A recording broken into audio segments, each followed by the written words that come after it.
Most fans don't know the charming, old-fashioned vehicles driving up and down Disneyland's Main Street, USA were among Walt Disney's first ideas for the park and his last ride that he ever took within his beloved Disneyland. Each is filled with secrets and stories most Disney fans don't know. What inspired these vintage vehicles, and are they actually vintage vehicles? How did Walt Disney's vision shape their design and use, and what unique stories and secrets are linked to each of these magical Main Street vehicles? Brickey here. Join me as today we uncover hidden tales and behind-the-scenes stories that will surprise even the biggest Disney fans and make you take a second look at these vehicles as you hurry past them on your next visit to Disneyland. Walt Disney believed that a show needed a strong opening. The Disneyland television program often started with Walt opening a beautifully bound volume of fairy tales, picking up an artifact or a model, or playing a narrative theme song. Tinkerbell would sprinkle pixie dust to captivate the audience for the next hour. Main Street USA was designed to be the opening statement for Disneyland. According to a 1955 press release, Main Street USA represented America from 1890 to 1910 at the crossroads of an era, where gas lamps gave way to electric lamps and the horseless carriage challenged the streetcar. Walt promised for those that remembered the carefree times it recreated, Main Street would bring back happy memories. And for younger visitors, it would be an adventure in turning back the calendar to the days of their grandfather's youth. The Main Street vehicles were among Walt Disney's first ideas for the park and became an integral part of the storytelling of Main Street USA. Each vehicle was designed to reflect turn-of-the-century America. Adding to the nostalgic feel of Main Street, Walt believed in creating experiences that brought back happy memories for older visitors and offered up adventures for younger ones. Walt was warned against placing nice vehicles on Main Street, and there was a fear that people would destroy and deface them. However, Walt emphasized making the vehicles beautiful to appeal to the best side of people, believing everyone has a good side that can be brought out. Bob Gurr was instrumental in designing the Main Street vehicles. He aimed to make the vehicles appear old and rickety, using modern mechanics to ensure durability and safety. This blend of old and new helped maintain the illusion of a turn-of-the-century town. The term Gurrmobiles was coined in 1957 to refer to the Main Street vehicles designed by Gurr. These vehicles included composites of modern car parts to ensure they could withstand daily use while appearing authentically old, which meant they weren't actually vintage cars.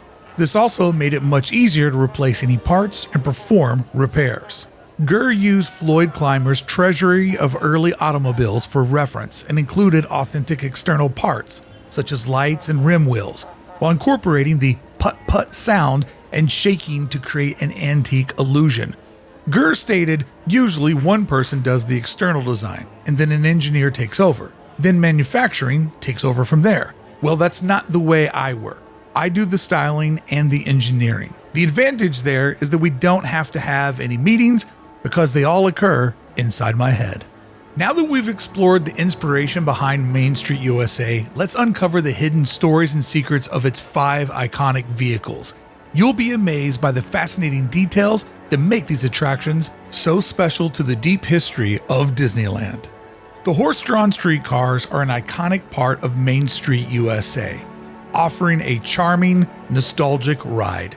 These vehicles were part of the original attractions on Disneyland's opening day, July 17, 1955.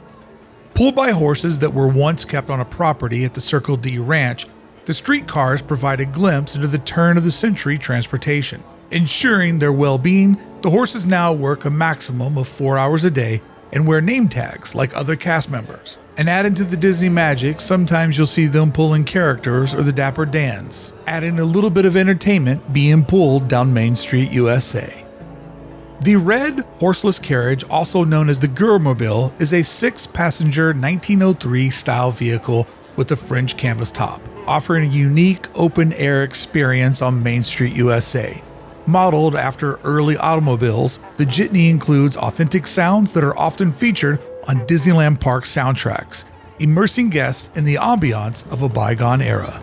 The first horseless carriage, the red one, made its debut on May 12, 1956, followed by a second one later that year on December 9th, the yellow one. Designed by Bob Gurr, the vehicle uses modern mechanics from the 1950s, including parts from various cars such as a Jeep rear end and a Ford Model A front end. So it wasn't actually a vintage car, it was a brand new car when it showed up in 1956.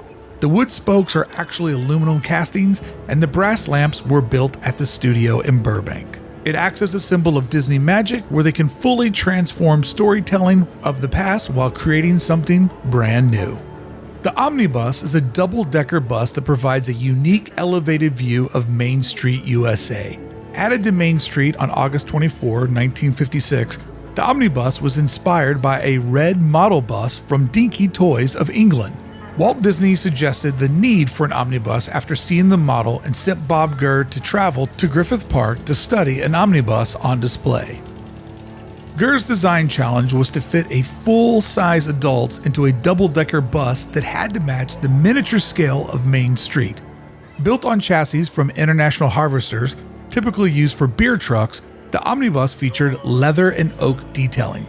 The truck weighed 8,500 pounds and was powered by a 6-cylinder inline motor with 3-speed transmission. The bus was beautifully detailed with leather and oak and painted by the Crown Coach Company, using the same decorative tooling applied to the horse trolley cars. Originally, the omnibus would drive past the Plaza Hub, past Holiday Hill, all of the dirt that is where the Battlehorn was at now, pulled out from Sleeping Beauty Castle, and all the way to Fantasyland train station.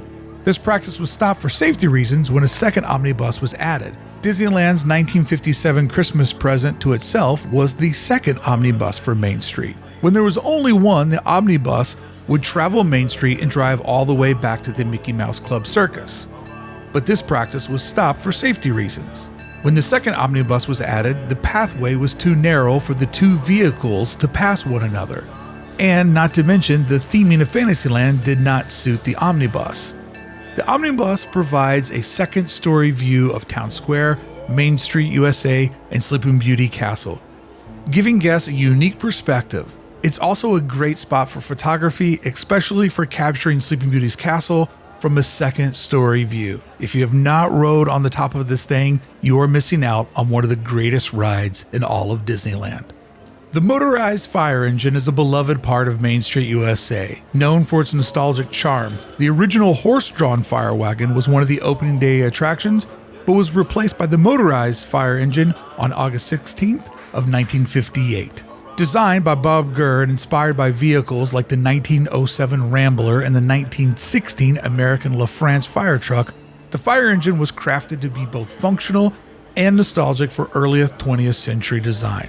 It's designed in a 5/8 scale, and it maintains a pace of about 5 miles per hour as it transports guests along Main Street, USA. The fire engine has an authentic bell, which you are allowed to ring, and that's a lot of fun, and the bench seats replace the traditional space where the hose would lay.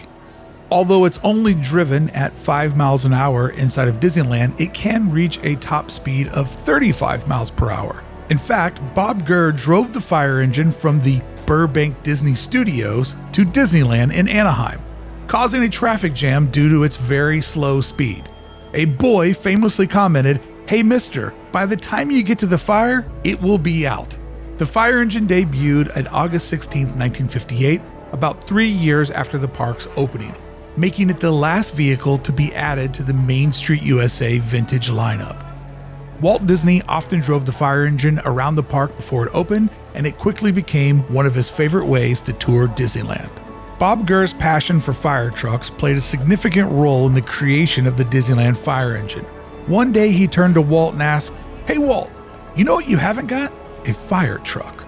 Gurr waited for a response from his boss, but he found none. Walt only raised his eyebrow, a sign of Walt's skepticism. Not a good sign at all, and then he walked away. What Gurr did not know is that Walt had a boyhood passion for fire trucks.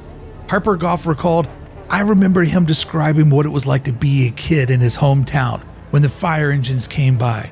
He said he didn't realize as a kid that the fire was causing someone to suffer. He just loved the sounds of the engine." Gurr was sure he was in trouble and ran to his office. As he walked through the door, the phone rang. Nervously, he answered, and it was the accounting department. They told him they had some money for him to build Walt a fire truck. Main Street USA's fleet of vehicles are more than just theme park attractions. Like everything in Disneyland, they're a part of its history, they're part of its story. After all, one of these vehicles was Walt's last ride at Disneyland. But before we explore Walt's last ride, let's talk about someone who's driving one of these vehicles today. Steve Finley is a beloved Disneyland cast member who has been driving the fire engine on Main Street USA for nearly 4 decades. Steve started his Disneyland journey in 1973 as a utility man at Tomorrowland Terrace Restaurant, but soon found his true passion for driving the iconic fire engine over the decades. Steve has become a cherished part of the Disneyland experience, known for his upbeat personality and his unwavering dedication. Guests look forward to seeing Steve at the helm of the fire engine, often associating him with the charm and magic of Main Street USA. Steve's dedication to his role goes beyond simply driving the fire engine. He embodies the spirit of Disneyland, bringing joy to countless guests with his warm smiles and his friendly signature wave. He is not only an outstanding cast member, but he is also an outstanding citizen of Disneyland, an honor that reflects a significant contribution to the park's enchanting atmosphere. Steve's presence on Main Street USA exemplifies the enduring magic of Disneyland and the dedication of its cast members. Steve is the best of us. The Main Street USA vehicles were an integral part of Walt Disney's vision of creating a themed masterpiece in Disneyland. Each vehicle was meticulously designed to reflect the charm and nostalgia of a turn-of-the-century America, transporting guests to a bygone era. Walt believed that these vehicles should be beautiful and appealing, bringing out the best of people and enhancing their experience on Main Street USA. Mission accomplished, Walt Disney. The horse-drawn streetcars, jitneys, omnibuses, horseless carriages, and the fire engine all have played a crucial role in immersing guests in the storytelling that is Main Street. They were not just modes of transportation, but vital elements of the themed environment that Walt envisioned. By incorporating modern mechanics with vintage aesthetics, Bob Gurr ensured that these vehicles could withstand daily use while maintaining their historical charm. The blend of old and new helped create a seamless and immersive experience, fulfilling Walt's dream of a living, breathing, turn-of-the-century town. Which would only make sense that Walt's final ride inside of Disneyland would be on Main Street in one of his favorite vehicles. The final photograph taken of Walt Disney in the fall of 1966, Walt had publicity photos taken at Disneyland, joined by Mickey Mouse at Sleeping Beauty's castle in the Disneyland Fire Department's engine number 1. Walt was photographed by Disneyland chief photographer Rene Bardot. The photo session would become historically significant as it captured the last official image of Walt Disney at Disneyland. Rene recounted the experience, sharing a touching moment with Walt. After taking 11 pictures from various angles, Rene thanked Walt, thinking the session was over. However, Walt asked if he was sure, because Walt knew there were 12 photos to the roll, reminding Rene of the importance of capturing every possible moment. He requested one more shot with that last photograph available, and Rene obliged, capturing what would be the final photograph of Walt Disney in the park that he created. After the photo was taken, Walt said thanks and walked off. This image with Walt and Mickey on the fire engine remains a cherished memory, symbolizing Walt's enduring legacy and his deep connection and conviction to creating the dream that was Disneyland. If you'd like to learn more about all of the things that people told Walt Disney not to do, and he did them, and in the process made an American icon called Disneyland, watch this video right here.